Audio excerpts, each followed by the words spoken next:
Don't mind my sweater. I'm embarrassed about this weekend's game, okay? I don't want to hear it. Hi guys, welcome back to my channel. I'm so glad to have you guys here. Thank you for either coming back or if you are new, hi, welcome to my little corner of the internet. My name is Jordyn, and today we're going to be talking about something that I literally love. I could talk about it a lot, but we're talking about productivity hacks. I am like, Monday through Friday, I need to be productive, and I recently left my 9 to 5 and I felt like my life was in shambles because I wasn't being productive. I felt like I lost like my structure and my routine, and I've been getting it back and I just feel so amazing. So I'm going to be talking to you about what I've been doing, the productivity tips and tricks that I've been implementing or been using for years that have like made me feel so good about the last half of this year. And honestly, I've been having amazing, like very productive days and weeks. So I'm excited to share it with you. If you're interested, please keep watching. If not, watch my other videos. We talk about like dating, self-development, self-growth, all those things, living alone diaries, like all the things, okay? So check out my other videos as well. But if you want to learn some productivity hacks, then just keep watching. So it's been about a month since I left my 9 to 5, and I'm here to tell you, one, it was the best decision I ever made, but two, I have learned a lot about productivity, and I felt like that was like such a huge thing for me after leaving my 9 to 5. So today's video is going to be tips on how to be productive, how you can stay productive, things you can implement, just things that I've learned in the last month, a little over a month, that have like really changed my productivity. It's so different when you don't have a 9 to 5. Whether you clock in, whether you're salary, you have to be somewhere doing something at a specific time. And that really structures your day. When you don't have that anymore, I felt like my days were just like in shambles. Maybe like 2 weeks into leaving my 9 to 5, and I was like, well, I cannot have that. So we really had to figure some things out. So I'm going to share with you all of my productivity tips and just things that I've learned since leaving my 9 to 5 on how to still feel productive and like you're getting things done. So let me put you on to what I've learned. So the first thing I learned was you should still act like you have that 9 to 5. Like when I first stopped working, for like the first week, I was still doing my same routine, getting up for the gym at like 5 a.m., going to the gym, coming home. Like I still had the same routine and it felt so good. And then I lost that a little bit just because I had like a complete life shift. And now I'm getting back into it, but you should definitely still act as if you have that 9 to 5, because that is going to still structure your day. So go and do what you need to do in the morning, have your working hours as if you were working at a 9 to 5 in an office, from home, whatever the case is. Go to a coffee shop and, act like you're still going somewhere to work, even though you're just doing things for yourself, like working on your own business, whatever the case is, studying, who knows what anybody is up to, but like whatever it is that you are working on, use those working hours that you would be typically working when you were at your 9 to 5 to still focus on what you want to focus on. So that is tip number one, is continuing to keep your same schedule and same structure as if you did have a 9 to 5 that you had to go clock into, be somewhere, whatever the case is.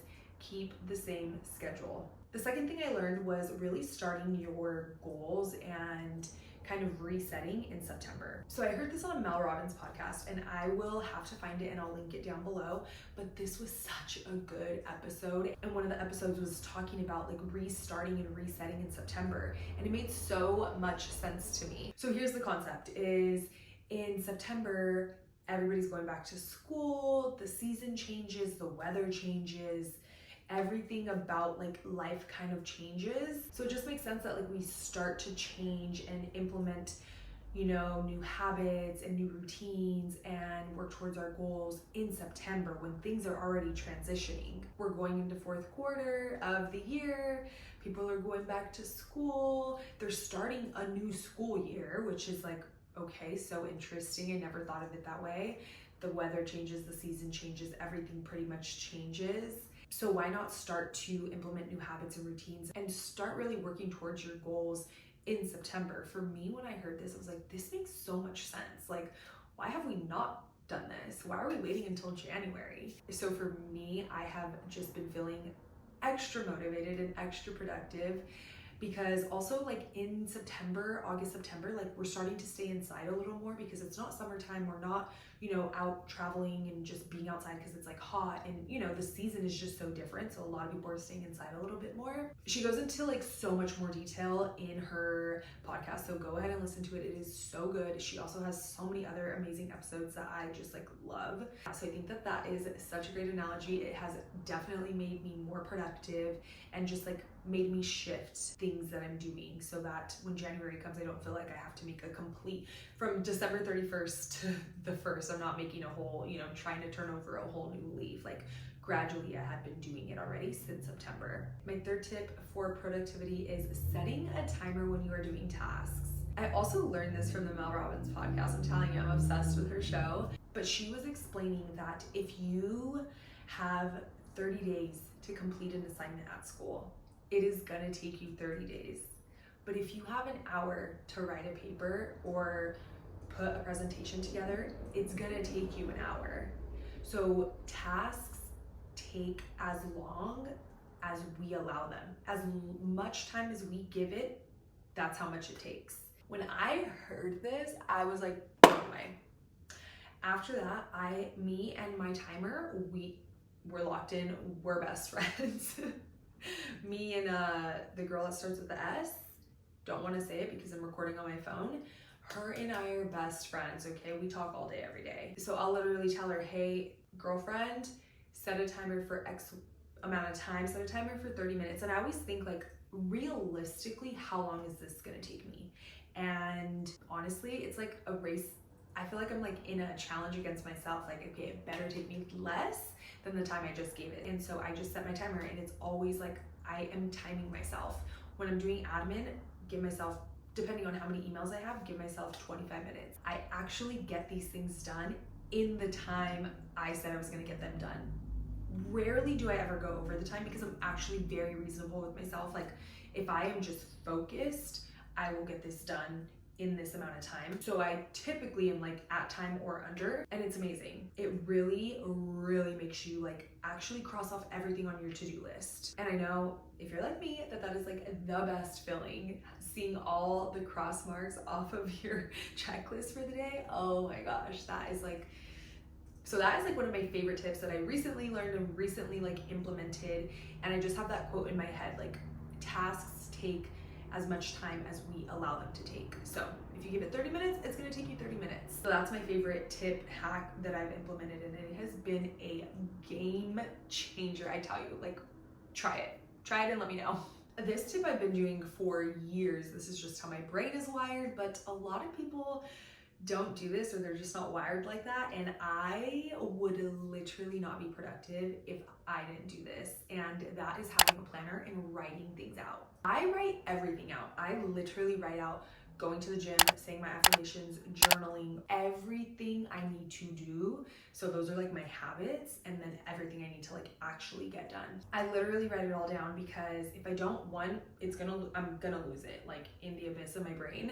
And two, I just need that like pen to paper feeling, the actual satisfaction of crossing something off of my to-do list, because then I feel so accomplished. So that is like my number one thing. Like I would not be able to get anything done if I didn't have a to-do list. So this is my planner. It is so cute. It's from Paper Source, and my girlfriend actually gets me one of these every year for Christmas. It's like so cute, and like our little thing that's just like her gift every year. So I'm always like, can you please get me my planners soon, because I literally almost am done. So cute.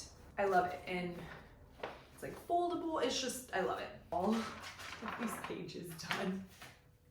If it is not in the calendar, it is not happening. But that's literally how I'm able to get a lot done in my day. If I didn't have my calendars, my planners, nothing would get done. So I'm very thankful for planners and like physically having planners still. But that is going to be it for me. I hope that you enjoyed my productivity hacks, tips, tricks, things that I do have maybe implemented recently and have done for years. These 4 things have really been like the foundation to my productivity ever since leaving my 9 to 5. They've really, really like allowed me to be productive and get a lot done in my days when I felt like my life was in shambles right after leaving my 9 to 5. Ever since I implemented these back into my routine, I just feel like very on track, very organized, and very ready to conquer the day and the next quarter. I'll link the podcast episodes down below and anything that I mentioned down below as well. But I hope you guys enjoyed this video. If you did, give this video a thumbs up. Let me know if you like this kind of video, what you want to see more of. I'm so thankful that you watched my video and stayed for this long. Do not forget to subscribe, and I will see you in my next video. Bye guys.